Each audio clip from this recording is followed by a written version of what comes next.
Hello friends, sorry for being late. और section 144 तक हमने डिस्कशंस कर लिए थे, 145 हमारा रह गया था सीआरपीसी का। तो मैं ऐसा मानती हूँ कि आपने सेक्शन 129 से लेकर 144 तक रिवाइज कर लिया होगा। ठीक है, तो सेक्शन 145 हम डिस्कस करेंगे आज। तो चैप्टर 10 में, जैसा कि आप जानते हैं, maintenance of public order and tranquillity, तो पार्ट डी में आता है सेक्शन 145। तो सेक्शन 145 में बेसिकली हम क्या कौन सी प्रिवेंटिव रेमेडी जो है, जो एग्जीक्यूटिव मजिस्ट्रेट के द्वारा दी जाती है, तो वो है disputes as to immovable property.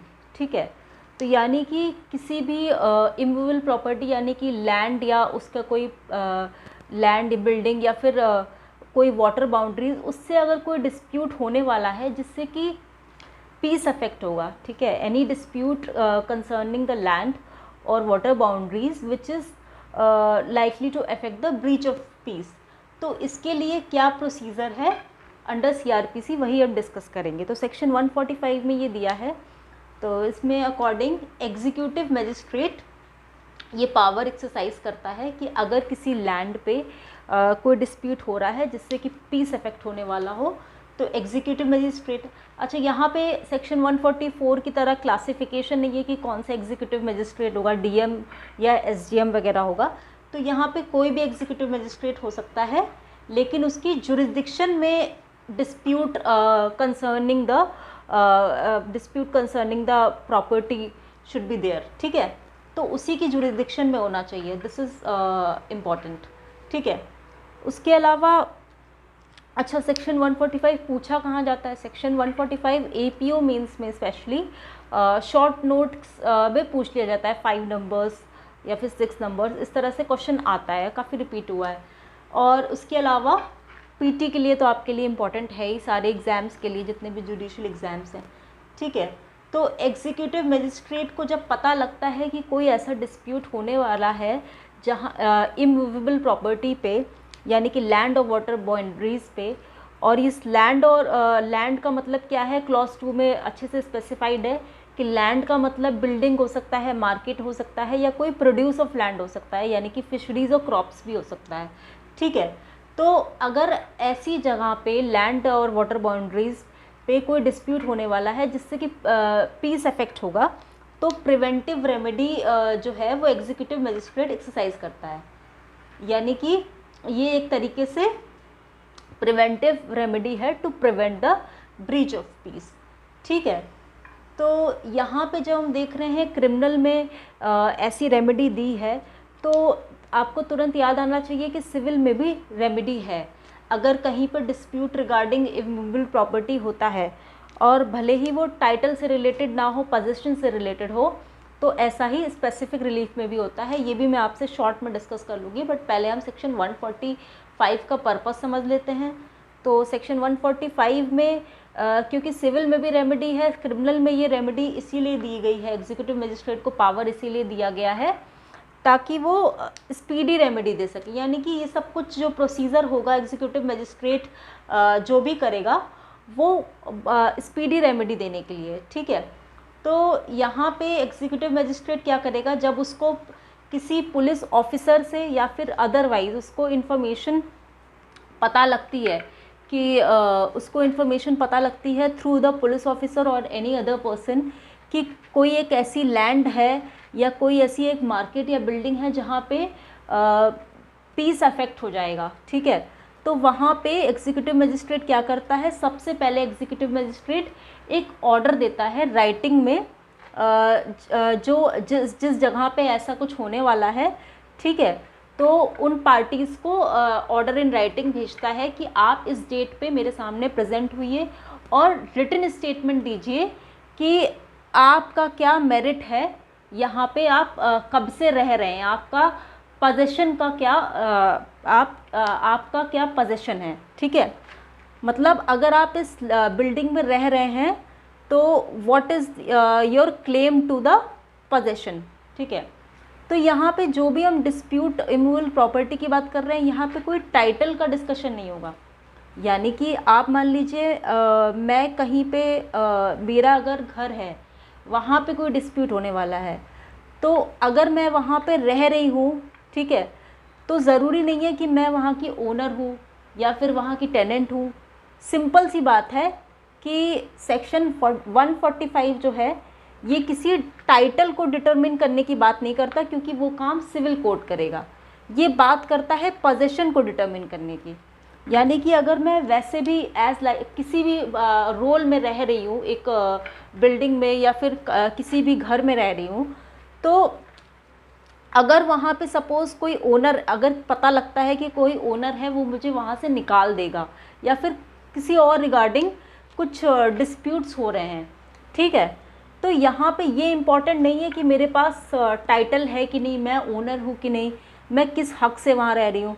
ये इम्पॉर्टेंट है कि अगर मेरा उस लैंड पे पोजेशन है तो मुझे रॉन्गफुली वहाँ से ना निकाल दिया जाए, ठीक है, क्योंकि लॉ जो है वो यही मानता है कि अगर किसी के कोई किसी जगह पे रह रहा है तो उसको रॉन्गफुली डिस्पोजेस ना करा जाए। तो ये हम प्रिंसिपल देखते हैं, सिविल में भी है, क्रिमिनल में भी है, ठीक है। तो एग्जीक्यूटिव मजिस्ट्रेट ऑर्डर भेज देगा, रिटन ऑर्डर भेज देगा पार्टीज़ को कि आप बताइए कि आपका क्या क्लेम है और आप यहाँ किस कब से रह रहे हैं या फिर आप यहाँ पर रह रहे हैं, उसका क्या क्लेम है आपका, ठीक है। फिर उसके बाद में ये जो ऑर्डर होगा ये समन्स की तरह सर्व हो जाएगा और एक कॉपी जो है वो पब्लिश हो जाएगी near the subject of dispute. तो मान लीजिए अगर दिल्ली में सीपी में कोई बिल्डिंग है, वहाँ पे ये कोई डिस्प्यूट अराइज हो रहा है रिगार्डिंग कोई डिस्प्यूट अराइज हो रहा है जहाँ पे एग्जीक्यूटिव मजिस्ट्रेट को ऑर्डर भेजना है, ठीक है, तो वो उस बिल्डिंग के आसपास भी एक कॉपी को लगा सकते हैं, ठीक है, जहाँ पे वो बिल्डिंग है, ठीक है। तो इस तरीके से ये ऑर्डर सर्व हो जाएगा। अब उसके बाद में जो इसमें इम्पॉर्टेंट है कि ये एग्जीक्यूटिव मजिस्ट्रेट का रोल क्या है, तो आपको सबसे एक बात हमेशा याद रखनी, सेक्शन 145 चाहे आप रीड कर लीजिए, चाहे आप समझ लीजिए या फिर आप नोट डाउन कर लीजिए, लेकिन यहाँ पे एक चीज़ इम्पॉर्टेंट ये है कि यहाँ पे हम सिर्फ फैक्टम ऑफ पोजेशन यानी कि एक्चुअल पोजेशन से रिलेट एग्जीक्यूटिव मजिस्ट्रेट का रोल होगा। मजिस्ट्रेट कोई भी टाइटल नहीं डिसाइड कर रहा है। मजिस्ट्रेट यहाँ पे एग्जीक्यूटिव मजिस्ट्रेट जब इंटरवीन करेगा, ऑर्डर करेगा, एविडेंस लेगा और डिसीज़न देगा कि कौन जो है किसका पोजेशन है इस लैंड पे या कौन किसको यहाँ पे रहना है, तो वो कोई भी टाइटल को नहीं डिसाइड करेगा, because it is the function of civil code. तो यहाँ पे कोई भी टाइटल नहीं डिसाइड होगा, सिर्फ फैक्टम ऑफ पोजेशन डिसाइड होगा, हु हैज़ द पोजेशन। तो जब ऑर्डर भी भेजा जा रहा है तो ये डिसाइड होगा कि who has the actual possession, actual में उस जगह पर रह कौन रहा है, जहाँ पर डिस्प्यूट हो रहा है या होने वाला है जिससे कि पीस इफेक्ट होगा, एक्चुअल में वहाँ पे कौन रह रहा है, ठीक है। कोई भी टाइटल का डिटर्मिनेशन नहीं है।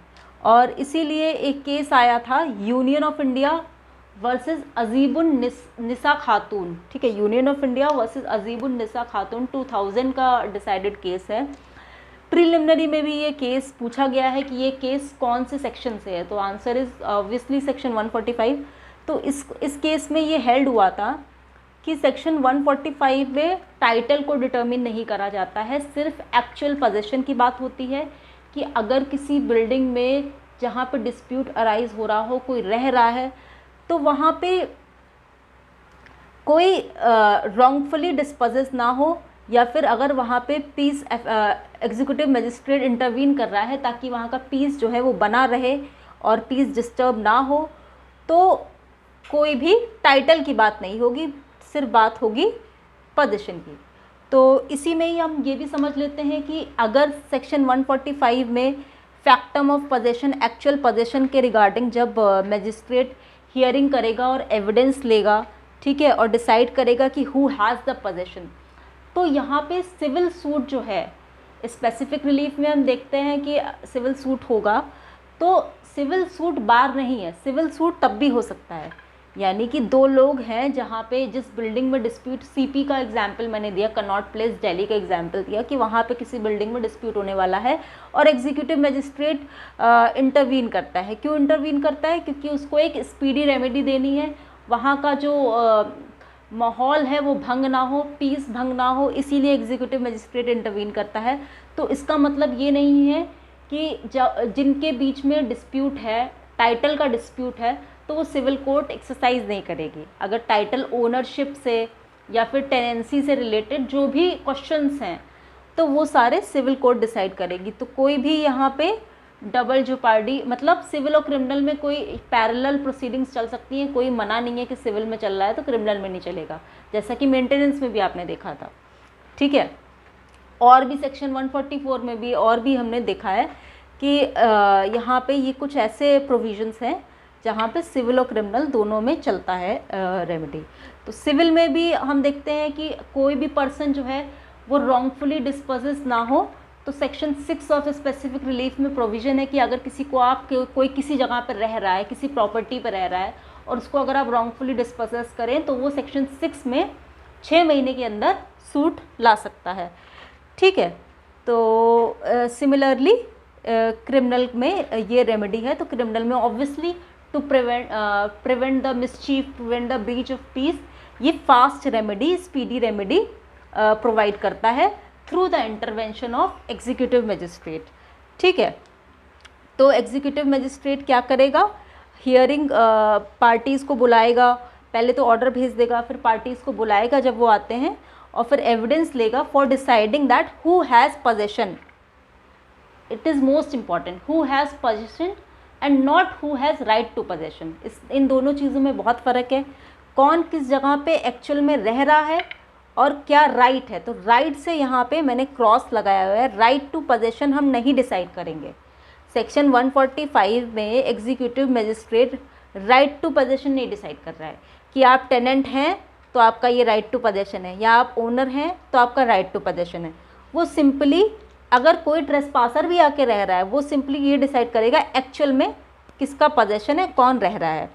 और सेक्शन क्लॉज 4 के प्रोविजो में भी दिया है कि अगर किसी को फोर्सिबली और गलत तरीके से डिस्पोजेस करा जाता है within 2 months from the date of the order, 2 महीने के पहले किसी को डिस्पोजेस कर दिया जाता है ज़बरदस्ती। ठीक है, तो आप जानते हैं लॉ में ऐसा नहीं, लॉ जो है वो नहीं चाहता है कि लोग जो हैं वो अपने कानून को हाथ में लें और किसी को धक्के मार के निकाल दें, धमकी से निकाल दें।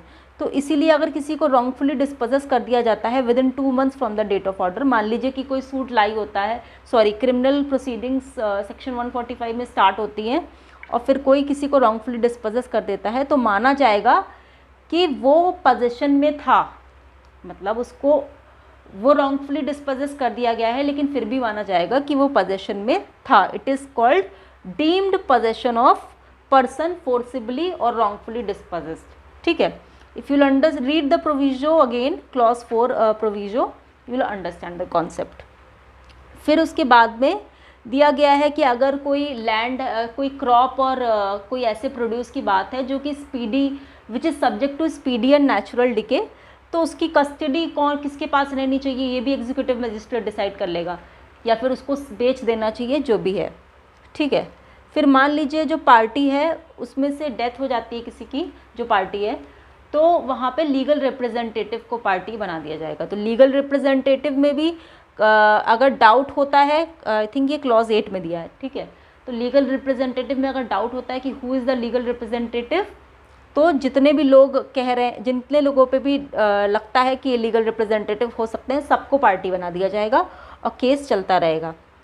केस मतलब वैसे केस जो है वो डिसाइड हो जाएगा। ठीक है, फिर उसके बाद में ये सारा हमने डिस्कस कर लिया है। अच्छा, सेक्शन 144 में एक और क्वेश्चन पीटी में जो आता है, एपीओ में काफ़ी आता है, स्पेशली यूपी एपीओ में आया भी था, इस बार भी आया था।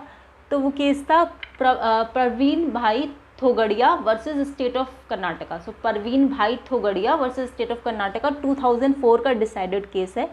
तो ये पूछ लिया जाता है कि ये कौन से सेक्शन से है, तो you have to answer it is from section 144। So I hope आपको समझ में आया होगा, और in case you have any doubt please do let me know. आप कमेंट बॉक्स में पूछ सकते हैं, या फिर मेरे चैनल पे माई विजन लॉ अकेडमी पे मुझे फॉलो कर सकते हैं, वहाँ पे अपने क्वेरीज पूछ सकते हैं। So thank you so much. Please अगर आपने सब्सक्राइब नहीं करा है तो आप चैनल को सब्सक्राइब कर लीजिए।